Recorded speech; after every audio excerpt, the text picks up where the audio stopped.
Hello my dear friends, అందరూ ఎలా ఉన్నారు? బాగున్నారా? నేను మీ Haji Huma home foods and మరియు మీ ప్రియమైన కిచెన్ లవర్ని. ఈరోజు చేయబోయేది చికెన్ పకోడా అనమాట. నేను దానికి తీసుకున్నది వాష్ చేసుకున్న చికెన్, పెరుగు, జింజర్ పేస్ట్, ఉప్పు, కారం, చికెన్ 65 మసాలా ఇవంతా వేసుకొని బాగా కలుపుకొని 1 అవర్కి మ్యారినేట్ చేసుకోవాలి.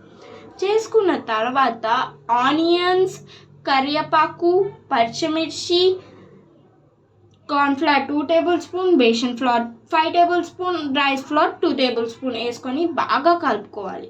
కలుపుకునే తర్వాత మనం ప్యాన్ని వేడి చేసుకొని దానిలో మనం ఆయిల్ వేసుకొని ఇది అలా కొంచెం కొంచెం వేస్తే దాన్ని స్టవ్లో వేసినప్పుడు స్మెల్ గుమగుమా అని వస్తుంది. అప్పుడే తినాలనిపిస్తుంది, అంత బాగుంటుంది. ఈ వీడియో నచ్చినట్టయితే సబ్స్క్రైబ్ చేయండి, లైక్ చేయండి, షేర్ చేయండి, కమెంట్ చేయండి. బాయ్.